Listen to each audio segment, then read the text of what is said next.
Thanks be to God. And I don't know if from that passage you get some sense of my enjoyment of James or my love for this epistle, but this is an incredibly rich little book. Ernest Hemingway, the great American author with that brilliant and quite understated style, once said, "I like to listen. I've learned a great deal from listening carefully." But then his most insightful addition was, "Most people never listen." I hope this doesn't apply right now, actually. But we are in the book of James, and this passage is more about listening than speaking. It's about taking action, doing instead of talking about doing. Now, many of you know already, I'm pretty much unapologetic about the fact that James is my favorite book of the Bible. I don't know if you're not supposed to have a favorite book, but James just speaks to me, and I've spent more time in James than any other place in the Bible.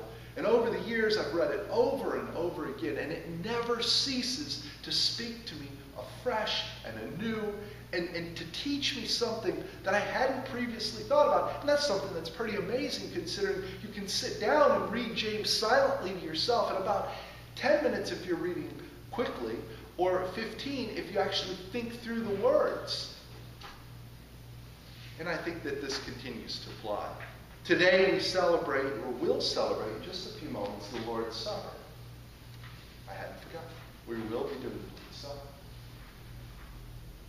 And in the 11 o'clock service, we're going to hear one of our young people help bring our service into, invoke God's presence by playing in the prelude. As we began this service, we heard the words of the psalmist, and that praise to God, and the analogy of God as our king, the words of adoration as if we're talking to a royal who could do whatever the royal wants.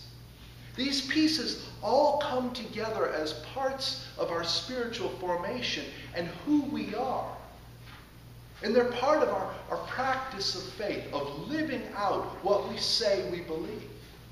And when we celebrate, for instance, the Lord's Supper, we take the bread, and this morning we'll be practicing intinction, and we dip the bread in the cup.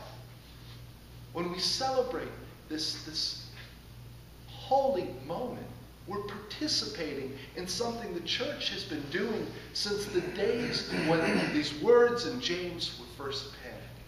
When we ask a young person to pick up their instrument, and in case you didn't look in your bulletin, Joel is going to be playing his trumpet with Edith for the prelude. When we ask a young person to pick up his instrument and lead in worship, or we ask a young person to participate in the life of the church in another way, we are forming a new generation in the faith. We're not telling this young person, how to live, how to be a Christian, how to practice their faith.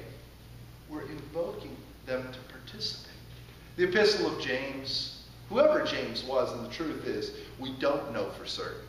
There are no original copies that are left that explain that in a footnote or anything. There's speculation, but we don't know for certain. But the Epistle of James teaches us this valuable lesson, and you may have caught in verse 19, there was sort of a punctuation, a verbal attention grabber. My Bible said, but you shall know this. You can break it down into pay attention, or know this here. A modern translation of verse 19 puts it this way: post this on all the intersections. So we can rightly expect that what's going to follow is a major point.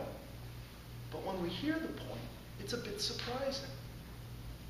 The point is we're supposed to be quick to listen and slow to speak. That's the kind of thing that makes a person whose occupation it is to stand up and speak each week a little bit uneasy. As a matter of fact, as I thought this through and thought about, I'll be saying this when I'm preaching it. Saying it when I'm saying it. I thought that doesn't make much sense.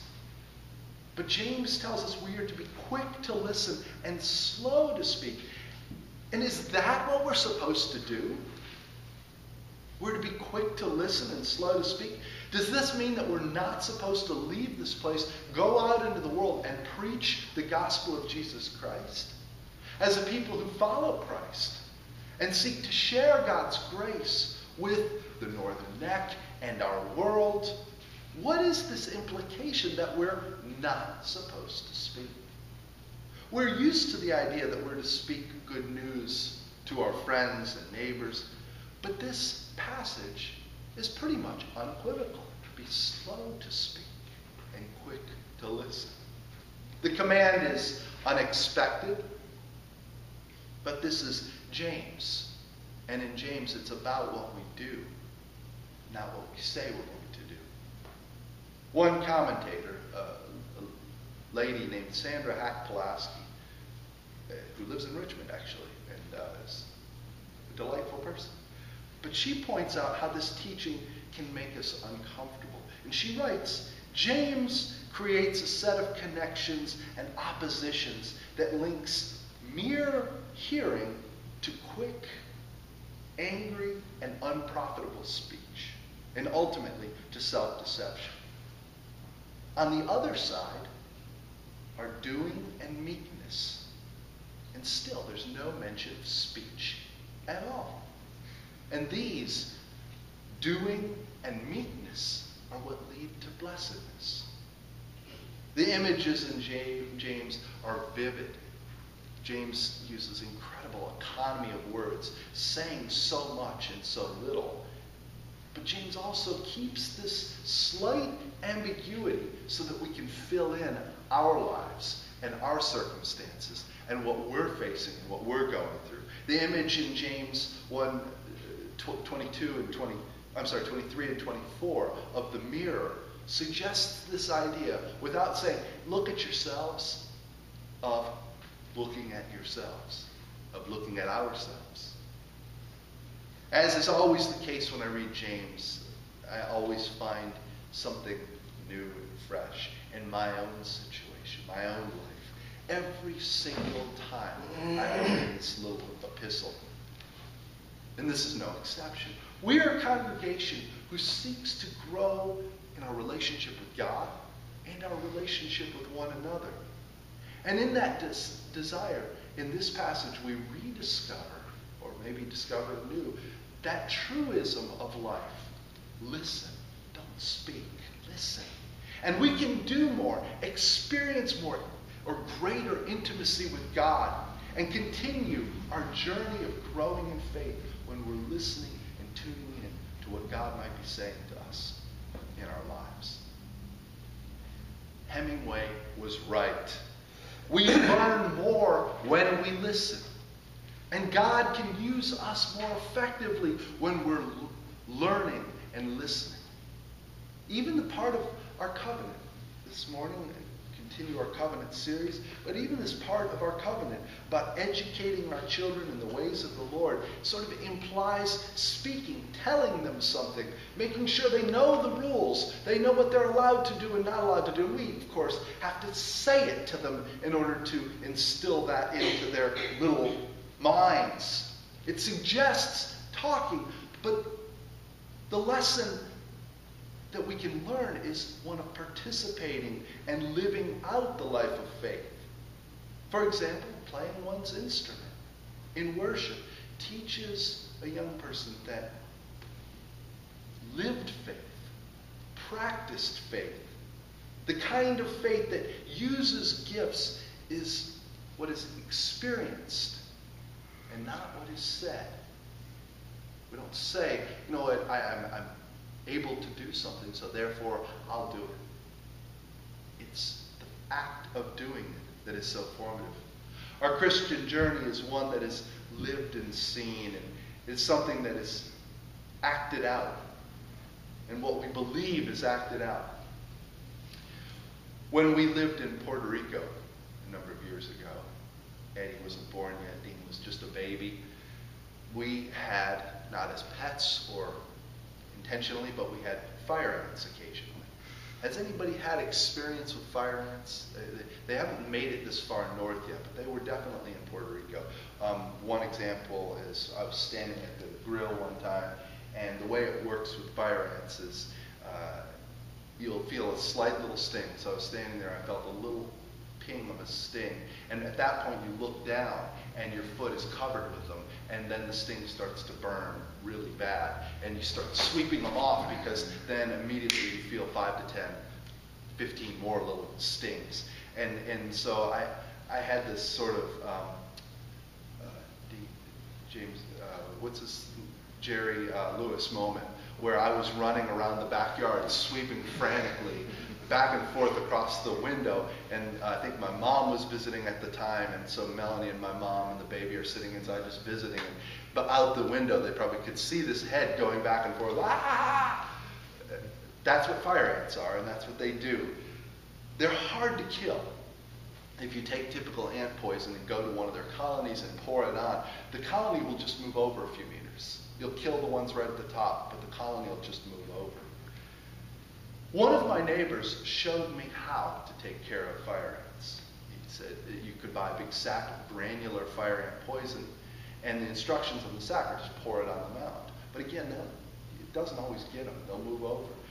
But what he did, and he didn't tell me to do this, he showed me. You take it and put the granular poison in a broadcast spreader, and you go over your entire lawn with it. It's not the kind of concentration that'll kill a colony, but it'll make it so that the fire ants don't want to come into your yard. My neighbor had little kids. We just had the baby at the time.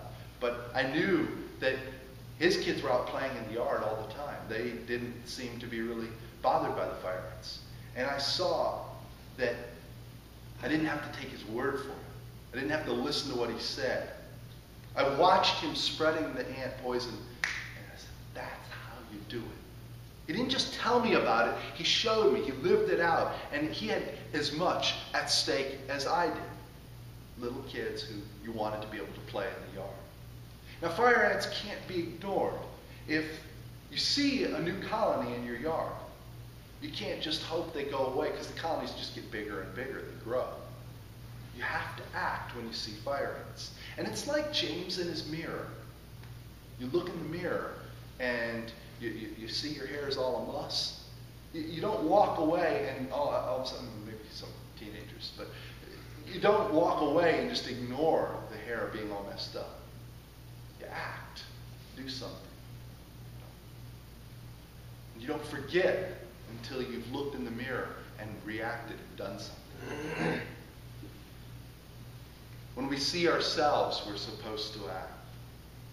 James tells us at the end of this passage about what true religion is. And it's amazing to me, because we talk about what the church is sometimes. We don't really get into it much in our church, but I hear it in big conversations, especially at conventions and big denominational level conversations. Who are we, and what are we supposed to stand for, and what are we supposed to do? And there are litmus test questions. Do you believe this or that? Because it's this way or that way.